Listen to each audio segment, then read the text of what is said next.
Entire orphanage. Vanished in 1982.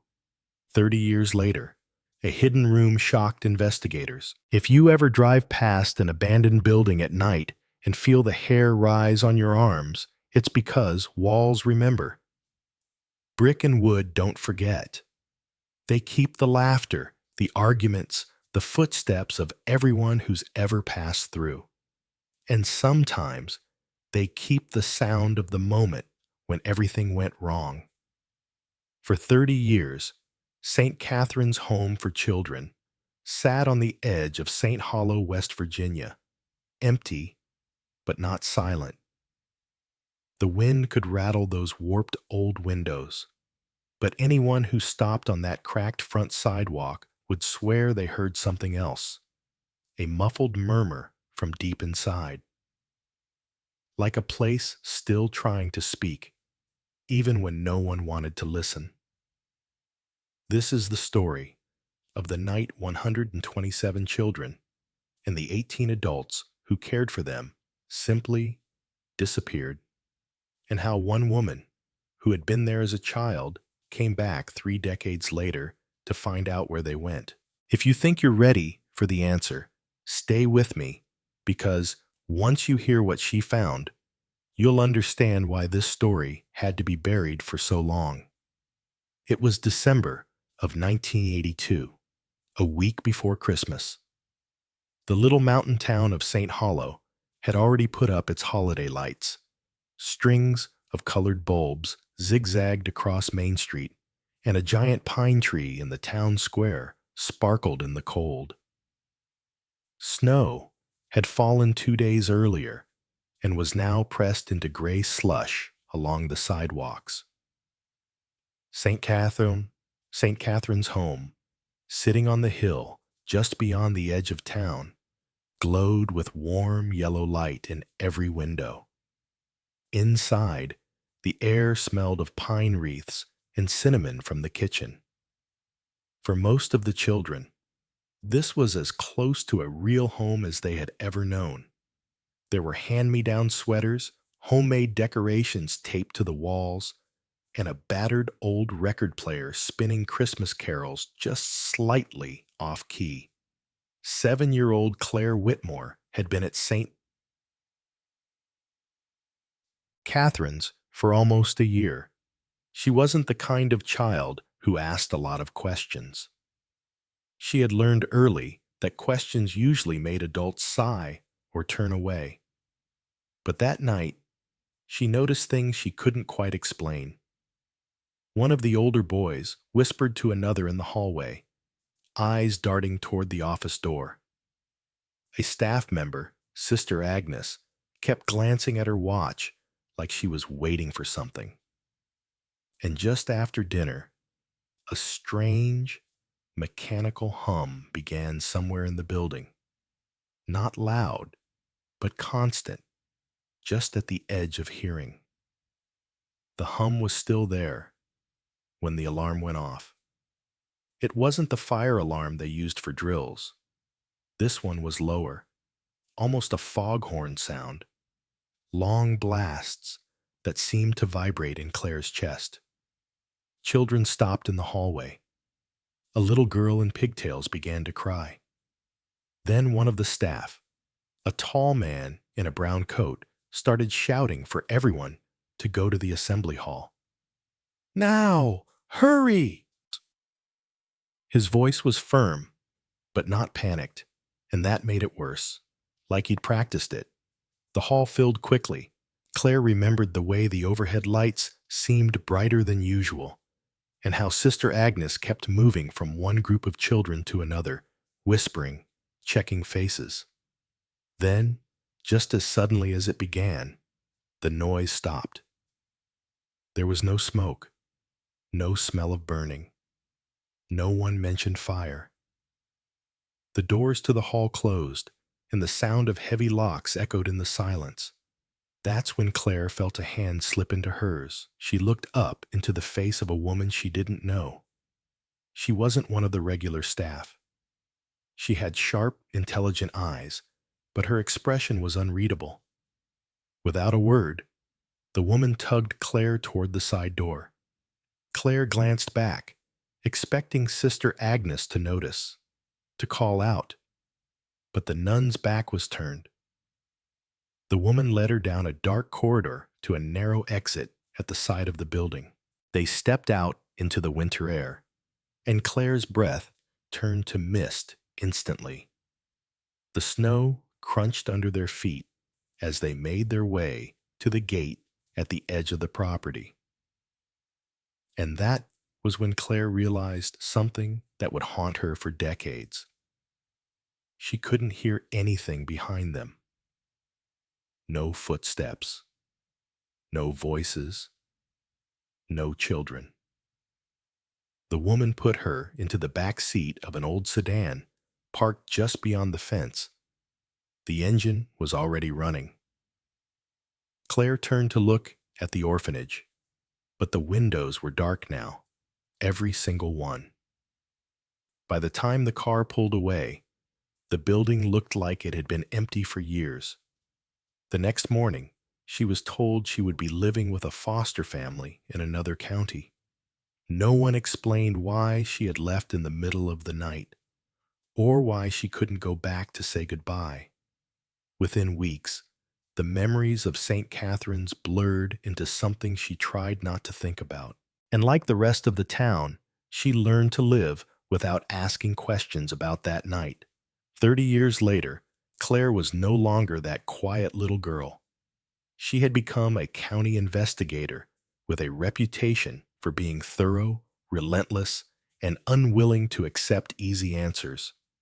Her work often brought her into the archives, the musty basement of the county building where records from decades past were kept. It wasn't glamorous work, but she liked the quiet. Paper, unlike people, didn't lie unless someone had told it to.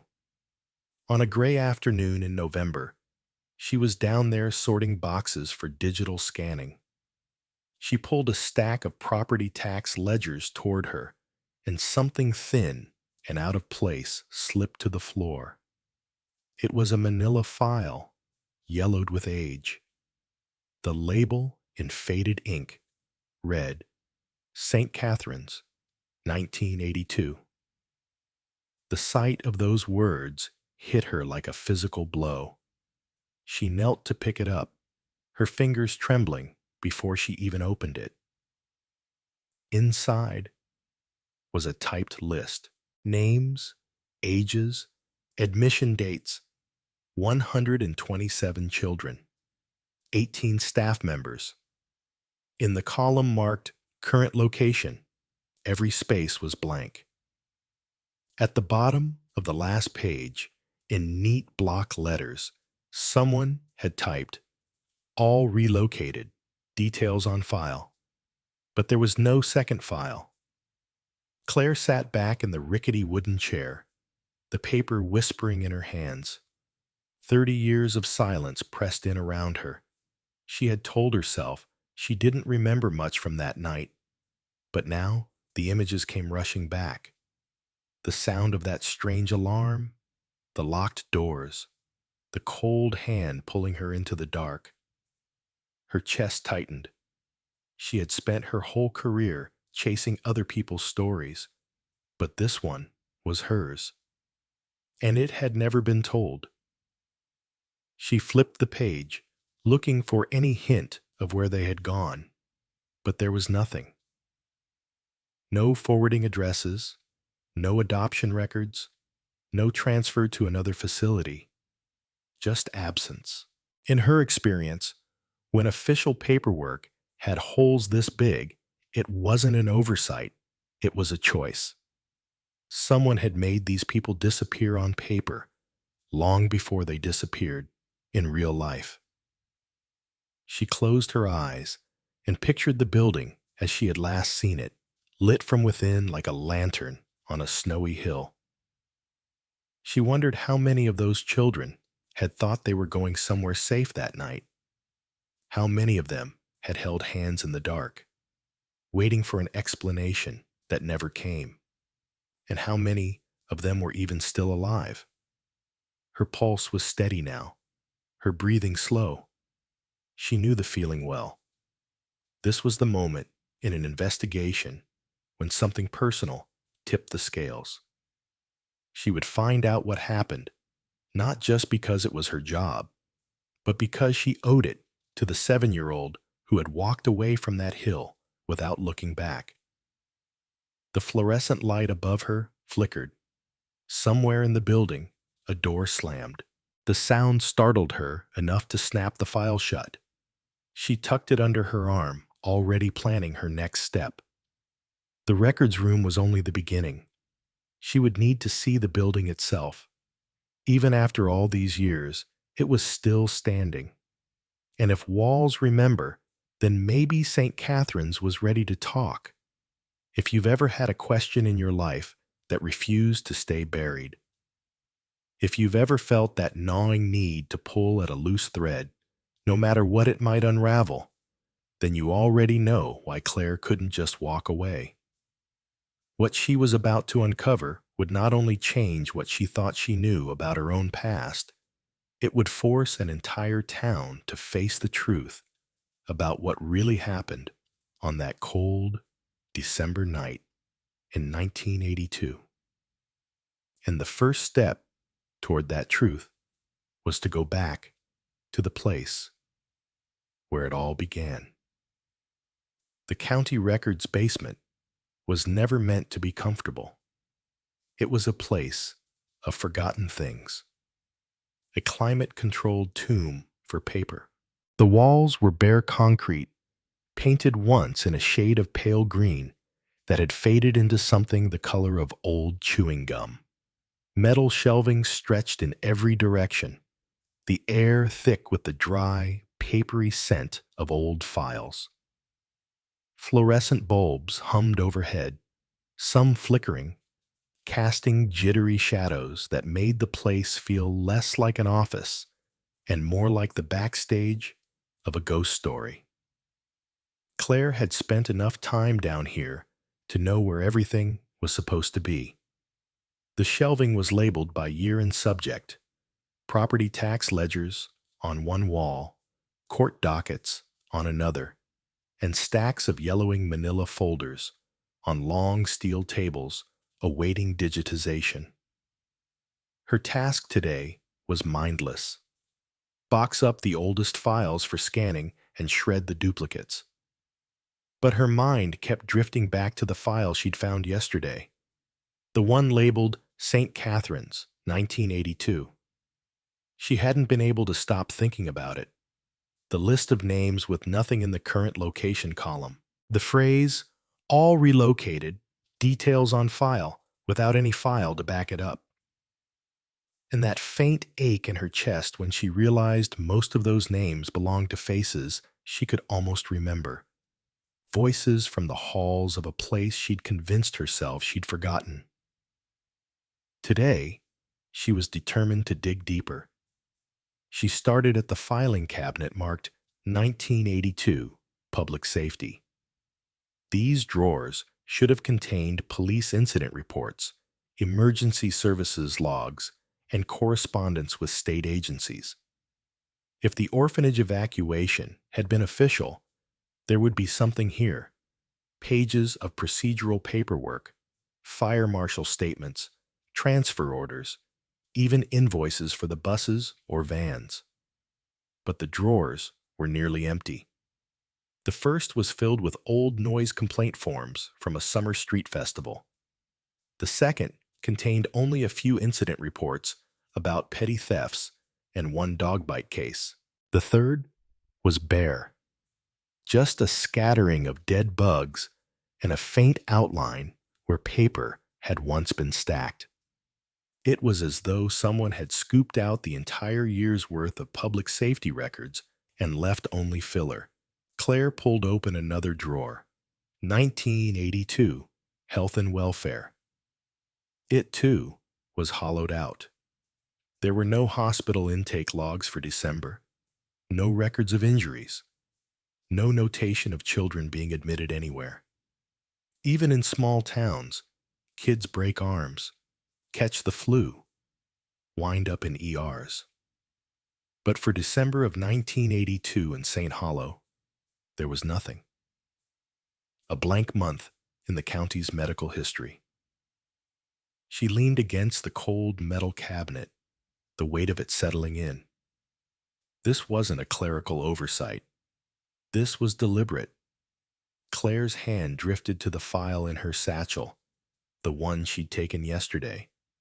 She laid it out on the table again, reading each name slowly, as if speaking them in her mind could make them real again.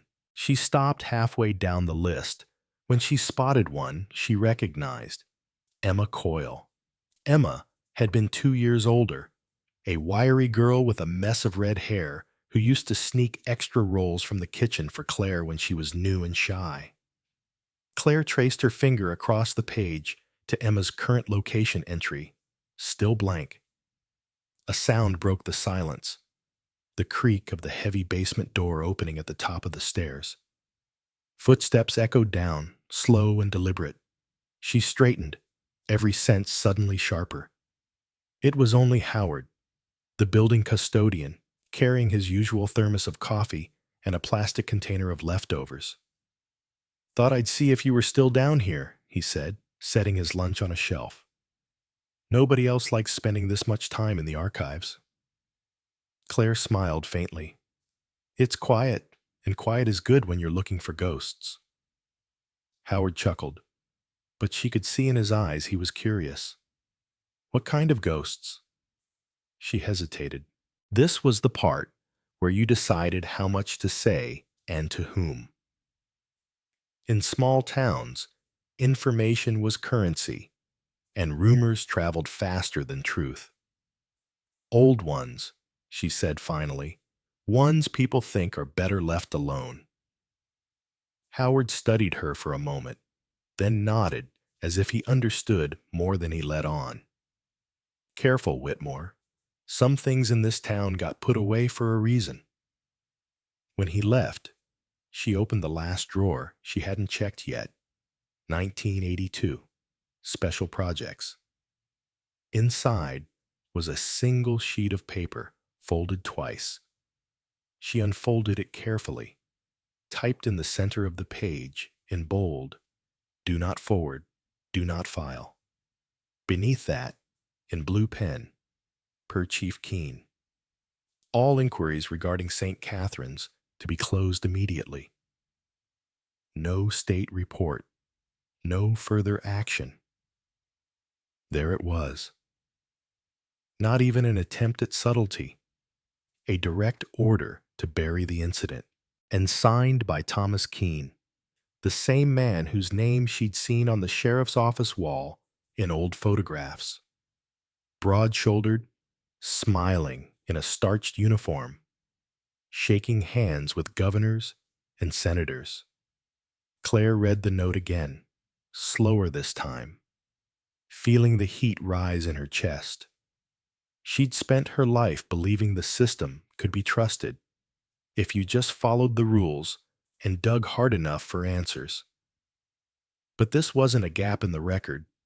It was the erasure of an entire event executed at the highest local level. She remembered Keene from her childhood, though never in the context of the orphanage. He was the kind of man who remembered everyone's name, who stood tall in church on Sundays. The idea that he could sign something like this and walk out into the daylight as if nothing had happened made her stomach turn. Sitting there in the dim hum of the basement, she realized she was facing a choice. She could put the note back and pretend she'd never seen it.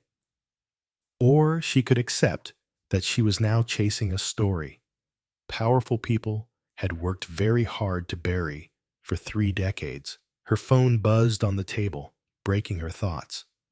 A text from her colleague in the DA's office. "Still alive down there?" She typed back, "Found something you need to see." Then, after a pause, "And something I can't unsee." Claire slid the note into the St. Catherine's file, closed it carefully, and tucked it back into her satchel. She glanced around the room, at the orderly shelves hiding silent years. The absence was louder now that she'd heard it. Every missing file was a locked door. Every blank month was a covered window. When she climbed the stairs and pushed open the heavy basement door, the cold air from the hallway hit her face. She stepped into the brighter light of the county building. But it felt dimmer somehow, because now she knew the darkness she was walking out of was still waiting for her. Outside, the late afternoon sun was already dropping behind the mountains, painting the streets in long shadows. Somewhere up that hill, past the church steeple and the bare oak trees, sat St. Catherine's home, its brick walls and boarded windows holding tight to a story the town had long stopped telling. Claire unlocked her car and sat for a long moment before starting it. She thought about the other investigators she'd worked with over the years, the ones who told her to pick her battles. They would tell her this one was too cold, too far gone to waste her time on. But she knew better. The problem with buried things is that they don't always stay buried. Her hands tightened on the steering wheel. She wasn't sure yet if she was driven by professional curiosity or the ache of a child who never got to say goodbye. But she did know this: she wasn't finished. Not by a long shot. If you've ever stumbled across a scrap of paper or an old photograph that made you feel like you just uncovered a piece of yourself you didn't know was missing, you know what she felt then. The urge to follow it, no matter where it led, and the only place this trail could lead now was back to the orphanage itself. The road up to St. Catherine's wasn't on most maps anymore. The county had stopped maintaining it sometime in the late 90s, letting weather and neglect chew away at the asphalt until it was more pothole than pavement. Claire's tires crunched over gravel and broken branches, her headlights catching on the overgrown limbs that leaned in from both sides like skeletal arms. She kept the window cracked just enough to smell the air, pine and wet leaves, but underneath it, something older, something metallic. When she crested the hill, the building came into view. Even after 30 years, the sight of it made her stomach tighten. The main structure was 3 stories of red brick, its roofline broken by a sagging cupola where the bell had once rung to call children to meals. Most of the windows were boarded over. A few still had glass, clouded with grime, reflecting only the dull gray sky. The wrought iron gates at the front were rusted, but still standing. She stepped out of the car and ran her hand along the cold metal, the flaking paint catching against her fingertips. In her memory, those gates had been taller, impossible to see over. Now they seemed smaller, but no less imposing. She walked through them slowly, her boots crunching on a mix of gravel and dead leaves. The yard was a patchwork of knee-high weeds and bare dirt, the remnants of a playground rotting in the corner, swings with chains twisted tight, a slide tipped onto its side. Each step closer to the building felt heavier, like the air itself was thickening. And then she saw it, the basement entrance. It was tucked into the back corner of the main building, half hidden by a tangle of wild blackberry vines. She might have missed it entirely if not for the way the winter light hit the padlock. New, shiny, too new to belong to this place. Claire crouched down, brushing away the vines. The lock had a manufacturer's date code stamped on its back, 2017. 5 years ago. Someone had been here recently. Her breath misted in the cold as she scanned the area. The ground around the entrance looked disturbed, not freshly, but enough to suggest occasional use. The weeds were bent, and there were faint scuff marks on the old concrete steps leading down. She tried the handle. Locked, of course, but the door didn't feel fragile like the rest of the building. It was reinforced steel, the kind you'd expect on a storage unit, not a century-old orphanage. Whoever had put this here wanted whatever was behind it to stay put. Claire straightened, forcing her focus back to the larger goal. The front doors loomed ahead, their paint long since peeled away, the wood splintered from decades of weather. She pushed one open, the hinges groaning loud enough to echo through the empty halls. Inside, the smell hit her first. Not the musty decay she'd expected, but something cleaner. Stale, but clean. No cobwebs in the corners. No thick blanket of dust on the floorboards. Someone had been keeping this place maintained. Her boots clicked softly on the worn tile as she moved through the entry hall. To her left, the dining room stood empty, long tables still in place but wiped bare. To her right, the common room where the children used to gather. Sofa frames stripped of cushions, a few chairs stacked neatly in the corner. It didn't make sense. Buildings left to rot didn't look like this. Abandoned places were chaotic. Windows smashed, paint peeling in curls, nature reclaiming what people left behind. This was orderly, stripped down, but not destroyed. She turned down the main corridor toward the old dormitories. The floor was marked here and there with smudges in the thin layer of dust. Footprints, small ones, almost perfectly aligned. At first, she thought they might have been left by animals.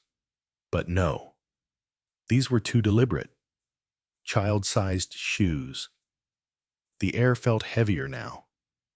She slowed her pace, the sound of her own breathing loud in her ears. Her hand brushed the wall, the faded paint gritty under her fingers. She tried to remember the layout from her childhood. The stairs at the end of this hall leading up to the dorms, the smaller staircase in the back leading down to the basement. A sudden clatter echoed from somewhere ahead. She froze, every muscle tense. It had been faint, like something metal shifting. "Hello?" Her voice sounded strange in the emptiness. No answer. She took a cautious step forward, her pulse thudding in her throat. The light from the open front door barely reached here, so she clicked on her flashlight. The beam swept over closed doors, peeling signs. Boys' dormitory, girls' dormitory, infirmary. When she reached the last door on the right, she stopped. It was ajar, the gap just wide enough to see inside. She pushed it open slowly, the hinges whining in protest. The room was empty except for a single wooden chair in the center. On the seat lay a thin layer of dust, except for a small circle where something had recently rested. She shined her light around. In the far corner, the floor tile was cracked and uneven. She knelt to examine it, her fingers tracing the edges. There was a faint outline of a hatch, long painted over. She reached for her phone to take a picture, and that's when she felt it. The sensation of being watched. Claire's flashlight beam snapped toward the doorway. A man stood there, tall and thin, wearing a dark coat and a baseball cap pulled low over his brow. His face was shadowed, but she could see the line of his jaw, the stillness of his posture. He didn't move, didn't speak. "Can I help you?" she asked, keeping her voice even. He didn't answer, just turned, slowly, and stepped back into the hallway. By the time she followed, he was gone. She scanned the corridor, the flashlight cutting through the gloom. Nothing. No sound of footsteps.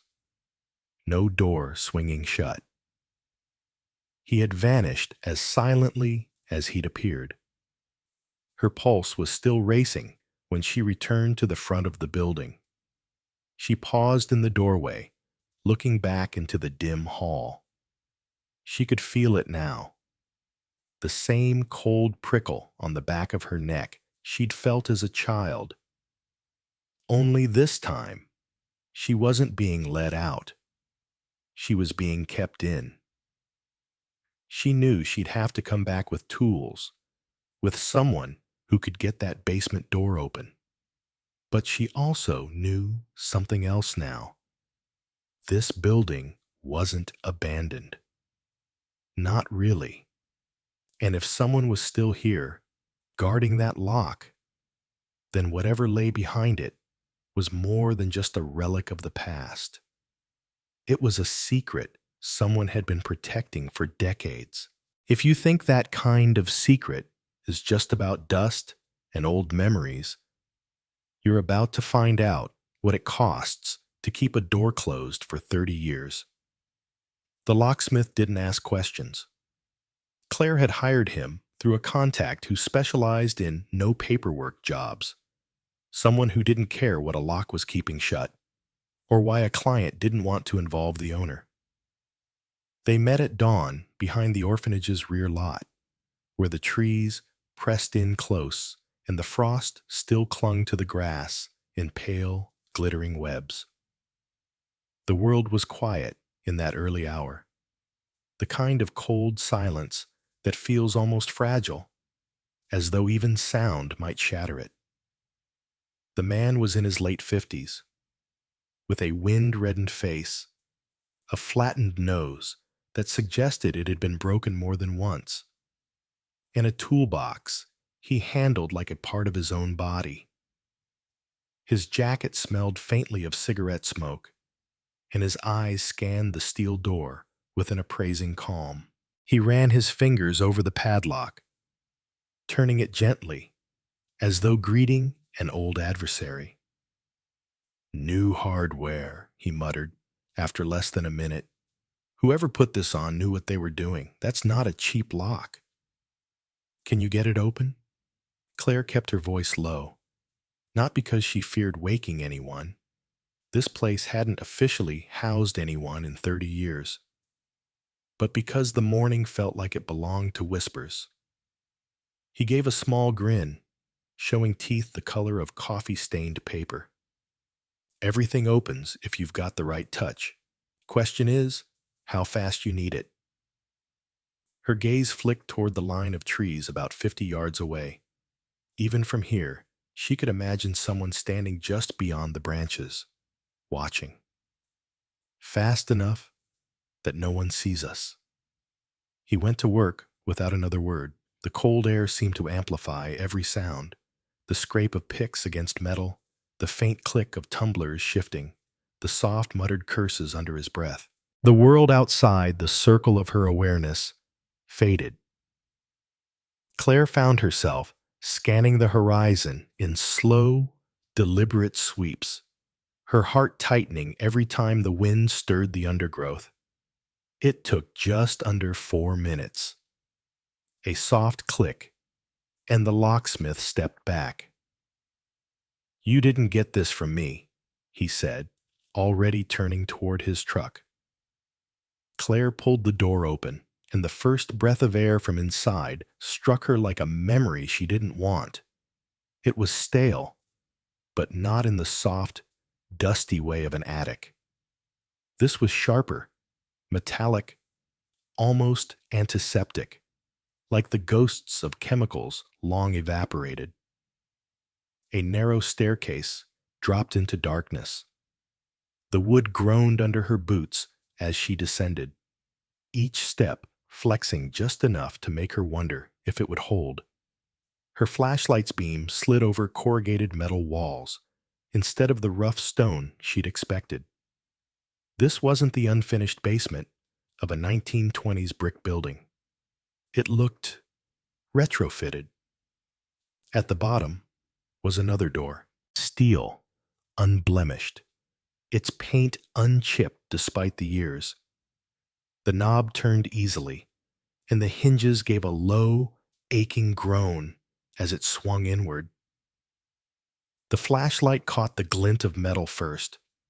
A row of narrow beds bolted to the floor, each fitted with leather restraints that hung limply now but bore the creases of long use. The straps weren't random. They were worn smooth where buckles had rubbed again and again, where wrists and ankles had fought against them. Against the far wall sat a small table under a bare bulb, the shade rusted and pitted. On it lay a stack of folders, each labeled in careful block handwriting. She stepped closer. The folders were medical records, name, age, date of admittance. Each had a Polaroid clipped to the top. Children staring at the camera, some smiling with shy uncertainty, others mid-protest, eyes wide. Beneath each photograph were typed pages filled with clinical observations, many ending with a single line in smaller font. Transferred. No further record. She flipped through them, faster now, until a name stopped her cold. Emma Coyle. She could still remember Emma's laugh, the way she'd sneak rolls from the kitchen for Claire when she thought no one was looking. The pages didn't read like they belonged to a girl who braided her hair in the hallway before breakfast. They read like a specimen log. Tests conducted, adverse reactions noted, detached words dissecting a life in black and white. A faint sound bled into the silence. A drip, slow and irregular. Claire followed it toward the far corner. There, half hidden beneath a mildew-stained canvas sheet, was a bed different from the others. Smaller, with high sides like a crib, its paint flaking in thin curls. Straps at each corner were still buckled. She crouched and peeled the sheet back further. The mattress was thin, flattened almost to the springs. Wedged beneath it was a piece of paper, folded tight, edges yellowed. She unfolded it carefully, the handwriting jagged and rushed. Sister Agnes, to whoever finds this, if you have any power to stop this, do so now. It is not relocation. It is not adoption. It is wrong, and it will not end here. I begged them to stop, but they locked me away. God help the children. The words crawled into her chest and stayed there, cold and heavy. Claire snapped photos of the note, the files, the beds, anything that could be evidence. Every instinct screamed that she shouldn't linger. She turned toward the stairs and froze. A shadow moved across the far wall. She killed her flashlight instantly. Darkness swallowed her, the air suddenly feeling tighter, heavier. Footsteps descended the stairs, slow and deliberate. She dropped into the narrow space between two beds, pressing herself low. Muscles coiled. A flashlight beam swept the room, its cone of light cutting across the metal bed frames, nearly brushing her position before passing on. Nothing's been disturbed, a man's voice said, low and certain. A pause. Yeah. Lock still intact. Claire's fingers itched for her phone, but the act of switching it on felt like holding a lit match in a cave. The man's steps approached the steel door. It swung shut with a groan, and the lock clanked into place. Footsteps retreated up the stairs, fading into silence. Only when the air felt still again did she move. The door was locked from the outside. She scanned the walls quickly, her light snapping back on now. There, high on the far wall, a vent cover. She dragged the small metal table beneath it, the legs scraping loudly in the silence, and climbed. The grate came free with a screech that made her wince. The shaft smelled of rust and old dust, and the metal was bitter cold under her palms. She pulled herself in, the space barely wider than her shoulders, and began to crawl. The shaft sloped upward, ending at another grate. She pressed against it until it popped loose, spilling her into brittle grass behind the building. Her breath poured out in white clouds, her hands raw from the crawl. She didn't stop moving until she was back at her car. Inside, she locked the doors and sat there, her breath ragged. The photos, the note, they felt like hot coals in her pocket. Someone was still checking that room. That meant this wasn't just a mystery sealed in dust and neglect. It was active, ongoing. And now, she was in the middle of it. If you think the straps and the files were the worst of it, you're wrong. Because the one person who could confirm exactly what happened that night, the one Claire thought had been gone for decades, was still alive, and Claire had just learned where to find her. The diner at the edge of town hadn't changed in 30 years. Same cracked vinyl booths, same smell of burnt coffee that had seeped so deeply into the walls it would outlive the building. The neon sign buzzed faintly in the early dusk, its pink glow reflecting in the puddles on the cracked parking lot. Claire parked 2 spaces from the door, engine idling for a moment longer than necessary. She was meeting someone she shouldn't even know existed, someone who, according to every official record, had vanished on the same night as the other children. The woman who had arranged the meeting had only given a name, a time, and one instruction: sit with your back to the wall. Inside, the air was warm, the light a tired yellow. A waitress with tired eyes nodded toward a booth in the back. Claire slid into it, setting her satchel beside her. She'd barely wrapped her hands around the coffee mug when the bell over the door jingled again.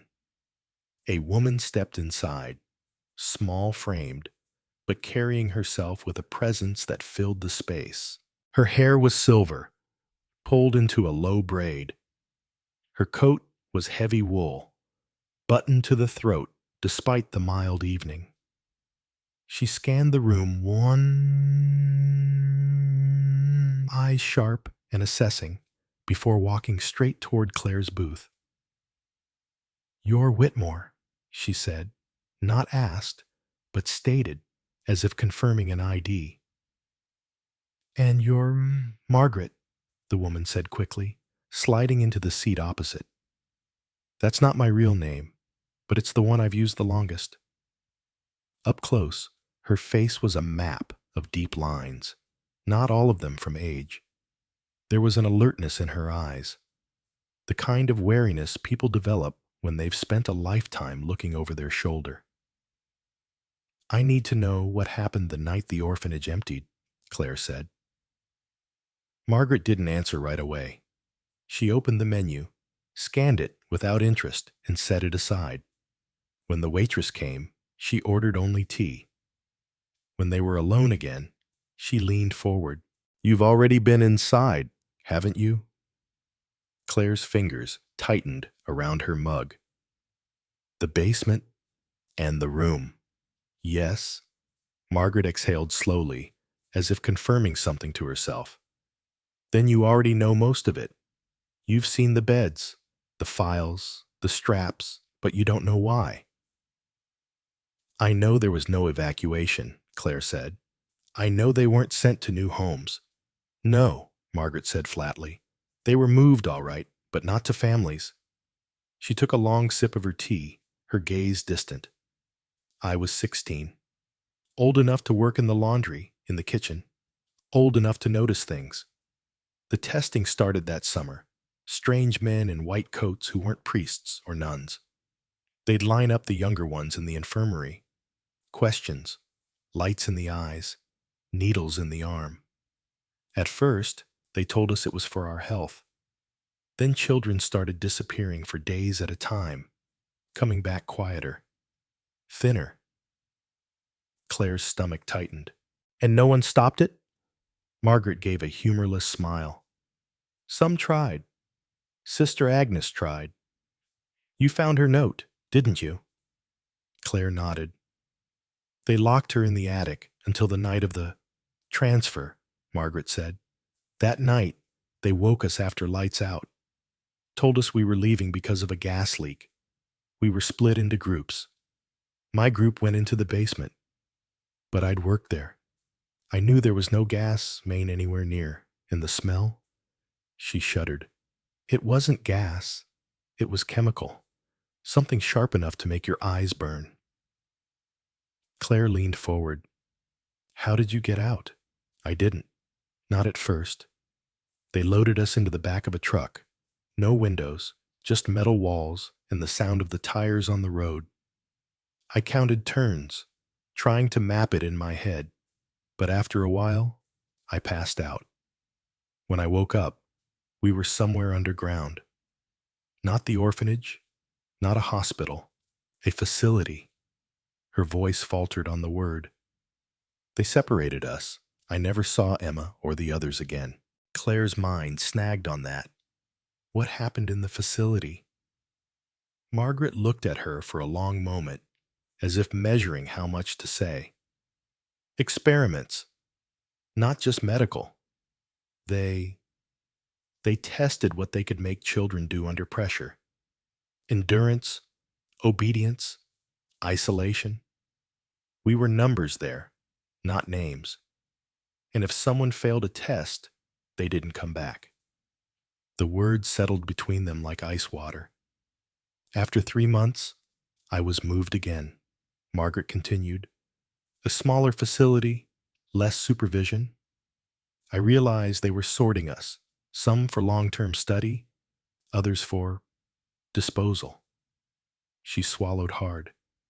I escaped during a transfer. I was one of 2. The other didn't make it more than a mile before they caught him. Claire's pulse was loud in her ears. Why didn't you go to the police? Margaret gave a dry laugh. You think I didn't try? First station I found, I walked in and told them everything. An hour later, 2 men in suits walked into the interview room.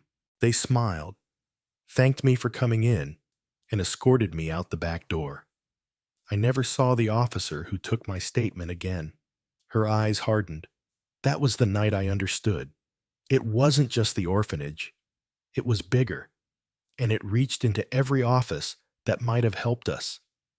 Claire thought of the new padlock on the basement door. They're still watching the building, still guarding it. They'll guard it until there's nothing left to find, Margaret said, and they'll come for you now. They'll have your name, your face, and they'll know you've been inside. Claire's coffee had gone cold, but she didn't care. Then I need to move fast. I have records, photos, enough to prove something happened. Margaret shook her head. Enough to make them kill you. If you want proof that can't be denied, you need the ledger. What ledger? The real record book. Names, dates, where each child was sent. Sister Agnes kept it. She hid it before they took her away. I never found it, but I know where she kept her private things. If it's still there. She hesitated. as if the thought carried its own danger. It's in the chapel, behind the altar. There's a panel in the floor that lifts up. Claire committed every word to memory. If I get it, will you help me go public? Margaret's gaze flicked toward the window. Outside, a dark sedan had pulled into the lot. It idled, exhaust pluming in the cold air. She leaned in, her voice barely audible. If you make it that far? The bell over the diner door jingled again. Two men in plain black jackets walked in. Not uniforms, not locals. Their eyes scanned the room once, then landed on the back booth. Margaret's hand closed over Claire's. Go out the kitchen door, now. Claire grabbed her satchel and slid from the booth, keeping low as she moved past the counter. The waitress didn't even look up as she pushed through the swinging door into the kitchen. The back alley was narrow, hemmed in by dumpsters. She kept moving, her boots splashing through shallow puddles, heart pounding hard enough to blur her vision. Behind her, the door banged open, voices sharp in the cold air. She turned the corner and didn't stop until she reached her car. Her hands shook as she unlocked it and slid behind the wheel. In the rearview mirror, she saw the sedan pull out of the diner lot. It turned the same direction she was facing. Margaret's words echoed in her mind, behind the altar. The ledger was the key, the last record of where the missing had gone. And if the men in that sedan caught her before she reached it, the story of St. Catherine's would die with her. If you think walking into that chapel will just be about lifting a panel in the floor, you don't know how far people will go to keep the dead from speaking. The chapel was smaller than Claire remembered. Childhood memories had inflated it into something vast and echoing, where light spilled from tall stained glass in oceans of red and blue. Now, standing in the doorway decades later, it was dim and cramped, the colors muted beneath a film of dust. The pews were warped and cracked, their hymnals long gone. The air was heavy with the smell of wood rot and cold stone, and somewhere underneath that, a faint tang of candle wax that shouldn't still be here. She closed the door behind her, sliding the bolt home. The sedan she'd shaken off hadn't followed her all the way up the old service road, but she knew better than to believe she was truly alone. Margaret's warning in the diner still burned in her ears. They'll have your name, your face, and they'll know you've been inside. The altar stood at the far end of the room, a slab of marble resting on a wooden base carved with symbols she'd never noticed as a child. Angels, hands clasped in prayer, but their faces were oddly blank, as if unfinished. Claire walked slowly down the aisle, her footsteps muffled by the thin carpet runner still clinging to the center strip of floor. Margaret had said there was a panel. She crouched beside the altar, running her hands along the edges of the wooden platform. The dust was thick here, undisturbed for years, but her fingertips found a hairline seam in the boards. She pressed experimentally. Nothing moved. She tried again, pushing harder this time, until something gave with a faint click. A section of wood, maybe 2 feet square, lifted just enough for her to get her fingers under it. Beneath was a shallow compartment, dark and dry. Inside lay a bundle wrapped in oilcloth, the edges bound with twine so brittle it snapped at her touch. She unwrapped it carefully, revealing a thick, leather-bound ledger.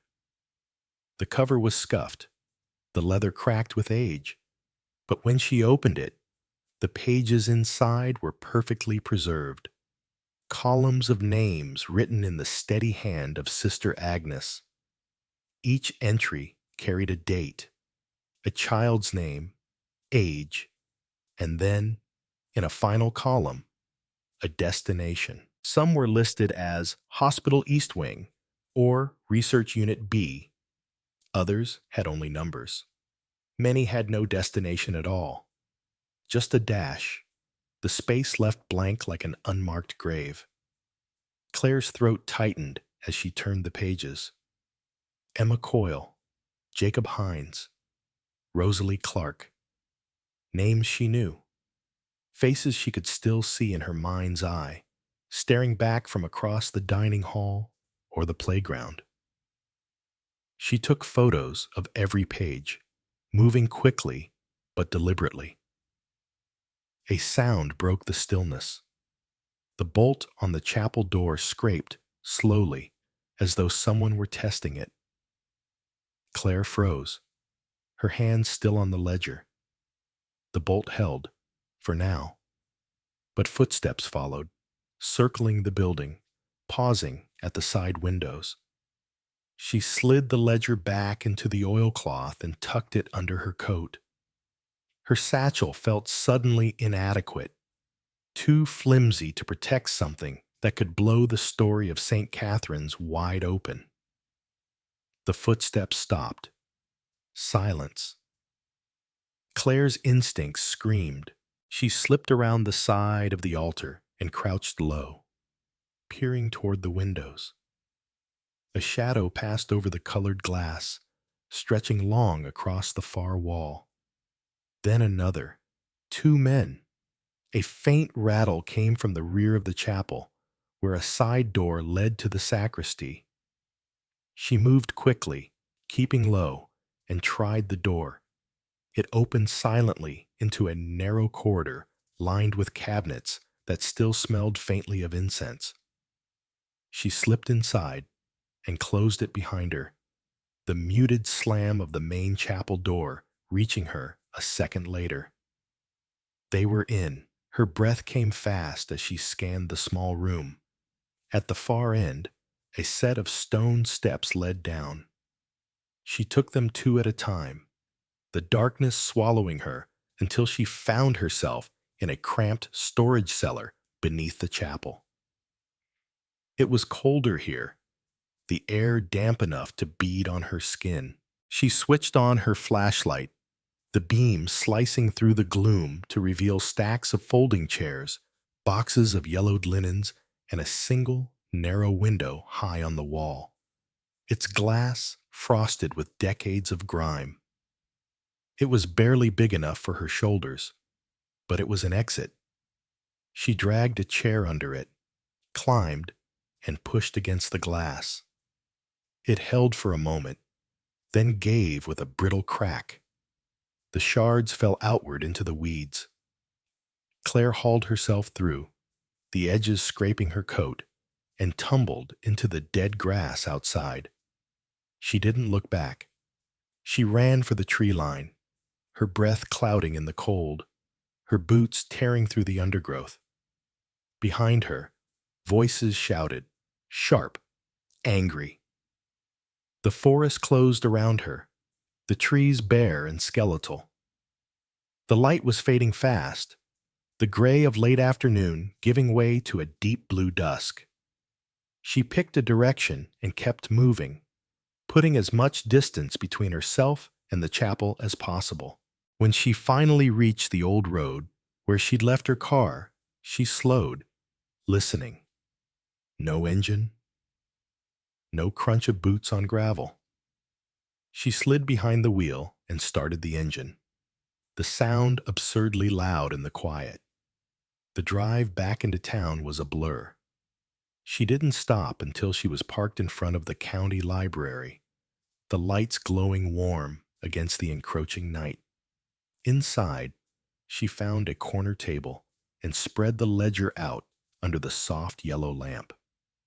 Page after page, the names told a story no one had ever wanted told.